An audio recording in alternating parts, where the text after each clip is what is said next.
recordamos nuestra dirección de correo electrónico en lamira@btv.com.uy. Ministro, muchas gracias por estar. Un gusto.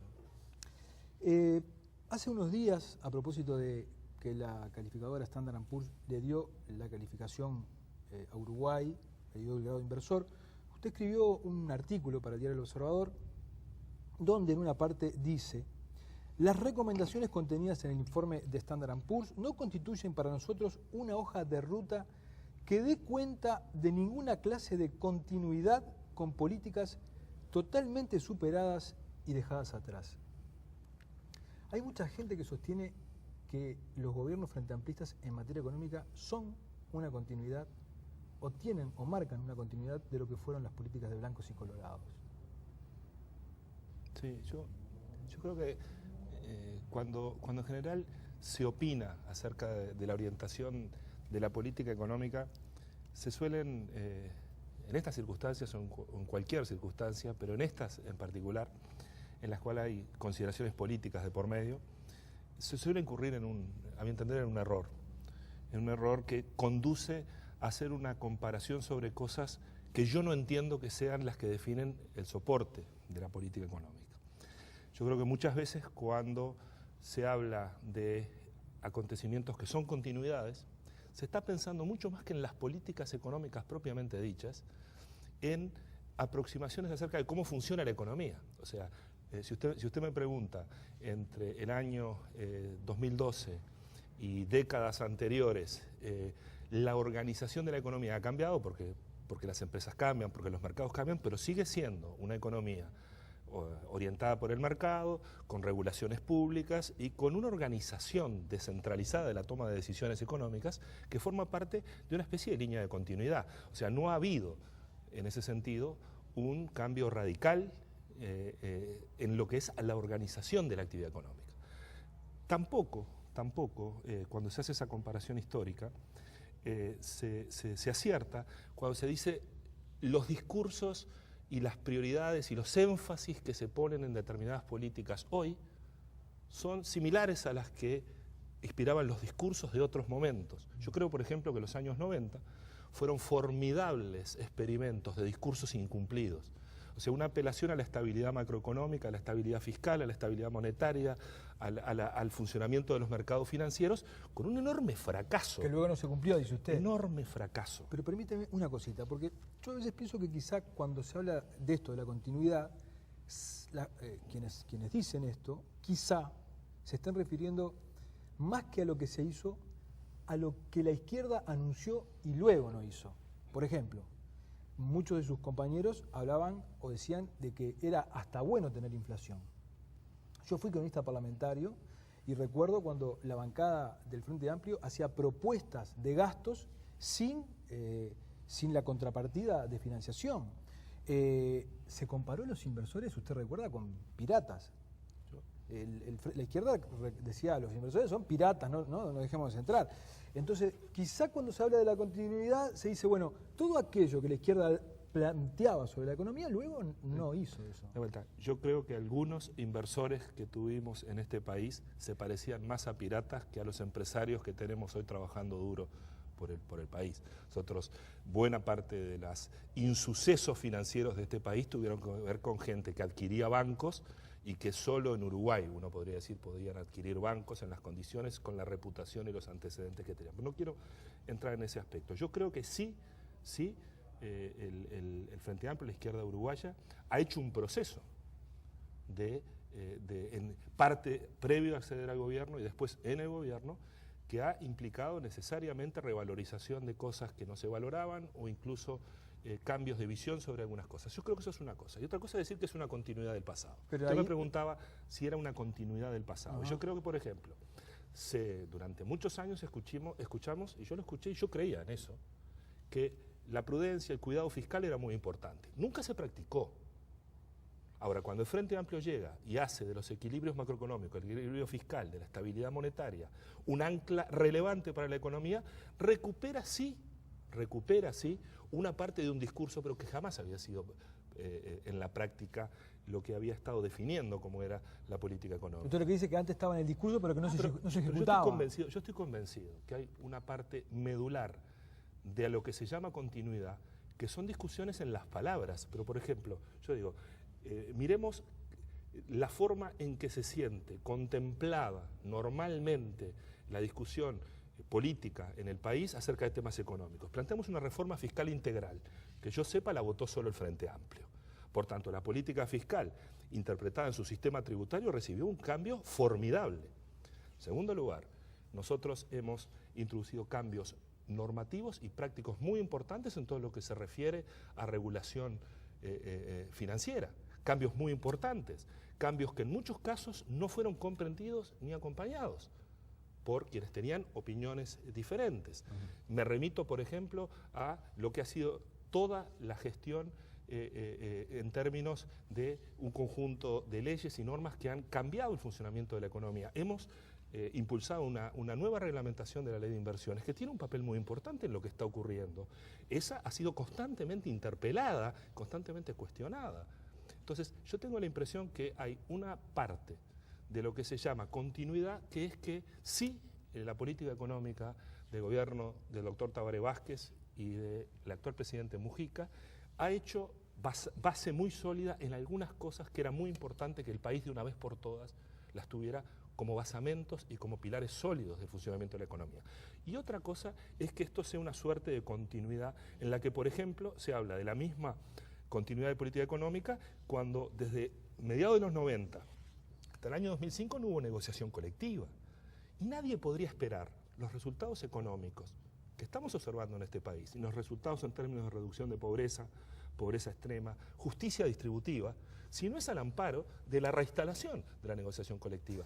Y cuidado, me parece que estas cosas son los hechos, no que trato de poner diferencias, son los rasgos característicos de la política económica. Y créame que si usted le pregunta a la oposición si se siente cómoda con la política fiscal del gobierno, dice que no, nos vive reclamando una conducta diferente. Por lo tanto, no habría continuidad, dice usted. No habría, segundo. Dígame si está conforme con lo que es la política tributaria del país. No lo es. Con la política financiera. No lo es. Con la política de negociación colectiva. No lo es. Con la orientación de la inserción externa del país, sobre la cual hay discusión. Entonces, yo tengo la impresión que esas líneas de continuidad están, una parte en los discursos, que sí hay más convergencia acerca de la validez que tienen determinados aspectos muy fundamentales de la economía, que yo nunca tuve dudas, sobre los cuales yo nunca tuve dudas. Quizás porque mi propia experiencia profesional y de formación jamás me llevó a cuestionar algunos tipos de cosas. Pero sobre todo, y vuelvo a plantearle, el tema es que algunas cosas sobre las que se esperaba que hubiera disrupciones, cambios de enfoque, que tienen que ver con la orientación general y funcionamiento de la economía, eso no ha cambiado. Lo que ha pasado es que los actores hoy, los mismos actores, en los mismos mercados, funcionan de manera mucho más eficiente y con decisiones mucho más orientadas a generar los resultados que han ocurrido. Yo creo que la economía es al mismo tiempo disciplina y resultados. Ministro, en el año 2002, plena crisis, en Montevideo se registraron 7.000 rapiñas. En el año 2011, el año pasado, pleno auge, las rapiñas fueron casi 14.000, se duplicaron. La izquierda tenía un discurso, a mi juicio, un poco inocente en algún momento, que decía, cuando la torta crezca y se reparta, cuando las cosas mejoren, el delito va a bajar, ¿no? Entonces uno se pregunta, tuvimos 10 años de crecimiento, pero somos más violentos. Tuvimos 10 años de crecimiento, pero tenemos una sociedad, en ese sentido, más temerosa. ¿Cómo emparda eso? No, yo creo que, en primer lugar, creo que cualquier reduccionismo economicista para explicar fenómenos sociales, yo creo que empobrece la comprensión del fenómeno. Si uno cree que las condiciones económicas definen absolutamente el comportamiento de los seres humanos y de las organizaciones de seres humanos y las conductas y los incentivos, creo que se equivoca. La izquierda lo creyó durante mucho tiempo, Yo creo que ¿no? el economicismo en la forma de encarar soluciones para problemas sociales es un tema bastante más amplio que el de la izquierda. El economicismo está... Posiblemente sea más amplio, pero en este país, porque la izquierda en algún momento hizo alzamiento, porque el fundamento, porque tiene mucho sentido, porque cuando la distancia entre la realidad de lo que la economía permite y lo que uno aspira a tener es muy grande, el economicismo domina porque es ese fundamento económico el que parece mover la realidad. Cuando uno tiene un ingreso per cápita de $15.000, como tiene hoy Uruguay, razona distinto cuando tiene un ingreso per cápita de $2.000. O sea, la distancia entre lo que hay para satisfacer y lo que se está satisfaciendo claramente establece una distancia que se traslada en el imaginario de que si la economía lo permitiera, algunas cosas serían distintas. Yo en ese reduccionismo creo que no hay que caer, porque hay fenómenos sociales que no se revierten por el éxito de la economía, pero que tienen una enorme capacidad de agravarse por el fracaso de la economía. Está bien, enorme mire, capacidad. Pero yo se lo vinculo con esto otro, ¿no? 10 años creciendo y los liceos se llueven. No, en ese sentido yo creo que ¿Y sí las hay, escuelas se llueven? sí hay un elemento que yo creo que es muy importante tener en cuenta. Hoy la realidad política ha establecido una significación de los problemas de gestión que sí no formaba parte de la cultura política de lo que había que hacer en este país, y yo creo que la izquierda en particular creía que los procesos de cambio tocaban solo tangencialmente los problemas de gestión. Ahora, cuando uno empieza a resolver aspectos fundamentales que tienen que ver con el bienestar, lo que pasa es que cambia completamente el papel de la gestión, porque la gestión es muy distinta. Valorar los temas de gestión y la fineza de lo que es el manejo de las herramientas, cuando uno tiene lo básico resuelto, que cuando uno simplemente empieza con la indulgencia. ¿Cómo le vas a pedir a alguien que haga las cosas bien en esta situación y con los medios que tiene? Hay que tener buenas intenciones y ser eficiente. Hay que ser, a ver, yo parto de la base de que la palabra eficiencia, la palabra eficacia, son palabras que tienen que formar parte. Uno no puede ser gobernante si no hace suyas esas palabras como algo que es una obligación. Hay que ser eficiente y hay que ser eficaz. Pero porque la gente ¿cómo? no solo nos puede pedir eso. ¿Usted tiene hijos? Sí, 2 hijos. ¿Van a colegios privados? Van a colegio privado. Sí. Van a colegios privados. La mayor parte de los hombres públicos de este país mandan sus hijos a los colegios privados, ¿no? Y simultáneamente en las escuelas y los liceos públicos está pasando lo que usted sabe que está pasando. Usted, que es un hombre que, digamos, está en un puesto clave, que maneja la economía, que es un hombre político esencialmente, ¿qué siente cuando ve que esas cosas pasan? Que por primera vez en el país, lo que yo siento con toda sinceridad en este momento, es que incluso hasta por un impulso muy fuerte que ha dado el presidente de la República y su forma de poner por delante los temas relevantes, hoy el país está discutiendo sobre temas mucho más importantes y mucho más relevantes que los que discutíamos cuando los recursos no estaban. Porque créame que parte de esta discusión sobre la eficacia o ineficacia con la que se hacen las cosas, la eficiencia o la ineficiencia con la que se hacen las cosas, estábamos envueltos en un velo que era, como no están los recursos, como no están los medios, como hay tanta distancia entre lo que se necesita y lo que es un problema de plata. Está mal porque no hay plata. No es solo de plata. No, al revés. Al revés. Pero lo que estoy diciendo es lo contrario, es que muchas veces se decía, la educación está mal porque no tenemos plata, porque no tiene dinero. Hoy tiene. Yo creo que la ciudadanía siente no solo que es un problema de que los recursos económicos están, sino que está puesta la prioridad. Y cuando la prioridad se pone sobre algo, la discusión se enriquece. Y hoy el país, yo creo desde el punto de vista educativo, está discutiendo sobre temas bastante más interesantes que los discutimos en los momentos de penuria de recursos. Hoy estamos discutiendo sobre contenidos educativos, sobre algo más que el gobierno de la educación, sino los resultados de la educación, lo que la educación tiene que darle a los ciudadanos para ser ciudadanos y para ser útiles en el trabajo, para poder progresar en la vida, y se le dice que la infraestructura es relevante porque ya no puede desconocerse la relevancia de la infraestructura y no son solo los edificios. Hoy tenemos un plan Ceibal operativo que ha cambiado la infraestructura sobre la que se soporta buena parte del ejercicio cotidiano en la escuela pública uruguaya, y todo eso eleva los estándares y eleva las exigencias, y yo creo que eso mejora la democracia, complejiza los temas, los vuelve más duros. Quien está en la gestión tiene retos mucho más importantes, lo tiene que hacer mucho mejor, pero sin lugar a duda enriquecido el debate. Ministro, esto, digamos que es grave en sí mismo, lo de que los liceos se lluevan, puede estar presentándose como un ejemplo de que se está gastando mal, de la calidad del gasto es mala. No, si nosotros tuviéramos una explicación de que el problema es solo un problema de calidad del gasto, estaríamos también a mi entender, subestimando el conjunto de problemas de gestión que está de por medio. Hay cómo se organiza el trabajo que consiste a la aplicación de los recursos. Es lo que está en juego. O sea, hay recursos que están disponibles, pero los mecanismos que se utilizan para aplicar los recursos y para obtener el resultado están a una distancia tal que implican siempre llegar a destiempo, siempre. Entonces, pero al margen de eso, digamos, ¿usted cree que, digamos, podemos analizar si el gasto, si se está gastando bien o se está gastando mal? En educación... En general, en general. Yo creo que hay cosas que se pueden medir más fáciles que otras. El problema es la temporalidad en la medida de la eficiencia del gasto. Yo, por ejemplo, estoy convencido que cuando se trata de inversiones o recursos aplicados sobre la educación, la medida instantánea es muy mala. Es muy malo pretender, o sea, yo fui educado y educador, y soy educador todavía.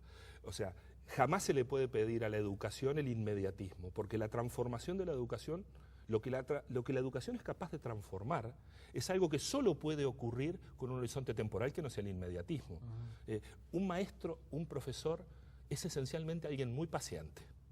Alguien que está trabajando sabiendo que hace una contribución a la formación de alguien y que esa formación no ocurre solo como resultado de lo que él está haciendo. Entonces, es una actividad muy colectiva y además una actividad que involucra al estímulo y a la convocatoria al que recibe la formación. Y sí, yo lo que estoy convencido es que la educación es un acto de amor. Un gran acto de amor. Formar, educar, es la actividad más bonita que se puede realizar. Y es muy bueno que la sociedad, una sociedad como la nuestra que está progresando, vuelva a jerarquizar algo tan importante y tan emocionalmente relevante. O sea, cuando uno quiere representar el ser nacional, en Uruguay a veces se habla del fútbol, a veces se habla... Digo, cualquier visitante que va a un acto, visitante externo, que no conoce nuestra sociedad o que la conoce poco, y va a un acto en el que aparecen los niños de túnica blanca y moña azul, se erizan, porque lo que significa la escuela pública, vertebrando la identidad nacional, eso es algo que verdaderamente es parte de las señas de identidad más profundas del ser uruguayo. Pero ni usted ni yo creemos en eso. ¿Cómo yo no voy a creer en eso? Y si usted manda a sus hijos al colegio No, privado, yo también lo mando. No, pero discúlpeme, no es un problema de creencia. ¿Y por dónde pasa? No, yo creo sinceramente que hay que saber disociar lo que significa la construcción colectiva de lo que son las opciones individuales. Yo fui a la escuela pública y fui a la escuela privada, a las dos. Y cuando tuve que tomar decisiones respecto a dónde enviar a mis hijos, no fue simplemente haciendo una comparación entre una alternativa y otra, sino que elegí un conjunto de cosas que podía elegir, y puesto sobre la mesa me llevaron a tomar las decisiones que tomé. Pero de ninguna manera es una simple comparación como las que a veces se mencionan de hechos que son visibles y claros de distancias entre una cosa y otra. Yo creo que hay enseñanza pública muy buena. Es más, yo creo que en algunos niveles de la enseñanza pública es bien superior a la que se imparte en la órbita privada. Yo creo, por ejemplo, que en el sistema universitario, la Universidad de la República tiene distancias muy importantes y a favor de su labor en relación a las que hacen otros de sus competidores, que por supuesto tratan de hacerlo cada vez mejor. Yo creo que hay excelentes experiencias educativas en primaria, en enseñanza técnica. En secundaria empezamos a tener verdaderamente problemas más profundos, que yo creo que también esos problemas en secundaria, solo un problema de la enseñanza pública es un error. También es un error, porque el problema de la enseñanza secundaria y es mundial también. Es que tenemos problemas nuevos y al tratar de resolver problemas nuevos, lo peor es seguir leyendo la realidad como se leía antes. Y creo que hay mucha tendencia a esa inercia. Dejemos este tema. Acabamos de firmar un acuerdo de intercambio de información tributaria con Argentina y lo que está en el ambiente es, ¿le seguimos haciendo concesiones a la Argentina? Y Argentina nos sigue dando palo. Sí, yo puedo entender ese abordaje, pero no fue en ningún momento la orientación con la que nosotros trabajamos a la hora de la preparación del documento que finalmente es el tratado con Argentina. La decisión que nosotros tomamos fue una decisión de que a Uruguay le interesaba tener acuerdos tributarios y tener una infraestructura jurídica suficiente para ser parte de la cooperación tributaria a nivel internacional. Este fue siempre el enfoque con el que se estuvo trabajando. Y no es algo que se haya definido ni hace 6 meses, ni hace 3 meses, ni hace 1 mes, ni hace 15 días. En ocasión de que se iniciaron todas las transformaciones del sistema tributario con la reforma del año 2008, en ese momento ya se estaban tomando decisiones que eran para la cooperación internacional. Cuando se modificó el sistema tributario, nos aseguramos que la nueva estructura es una estructura que no podía parecerse a la de un paraíso fiscal. Y cuidado, la que teníamos antes, estructura tributaria, podía ser tipificada dentro de lo que eran las definiciones de paraíso fiscal.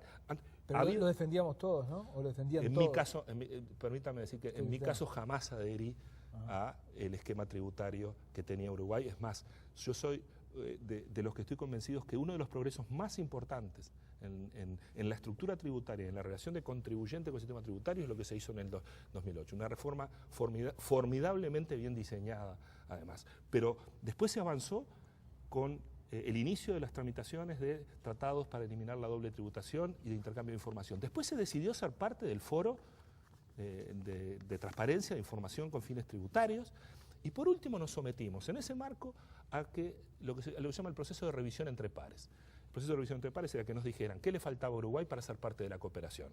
Fue por decisión voluntaria del gobierno. Y en un momento nos hacen un informe y nos dicen, ustedes está todo bien. Fue muy elogioso el informe en muchos aspectos y nos señalaba 3 o 4 aspectos que teníamos que corregir.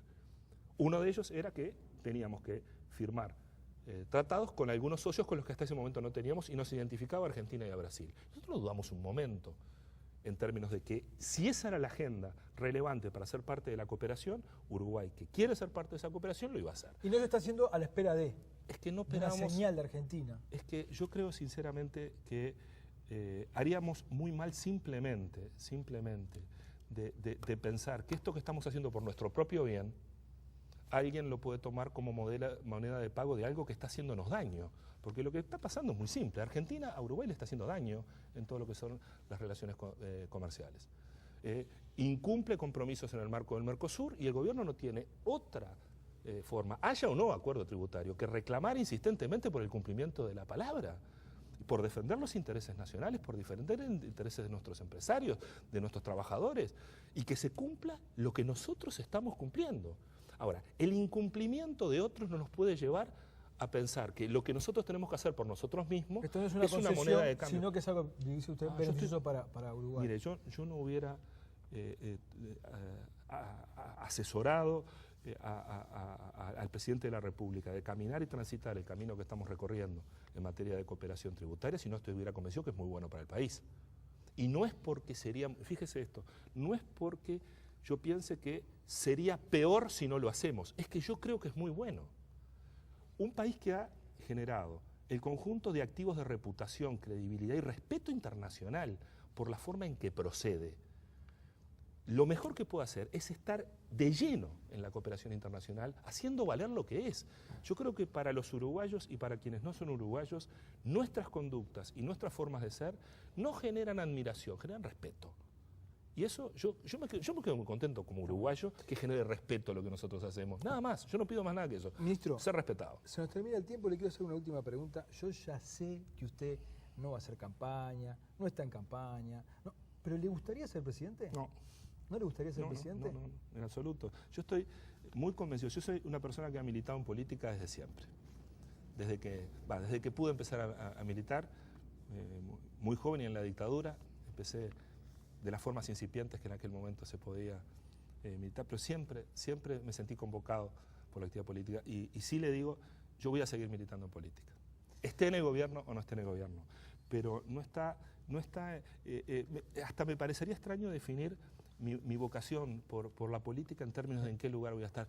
Nunca me imaginé que me iba a llevar mi profesión a ser el ámbito de materializada mi participación política. Le puedo jurar, jamás.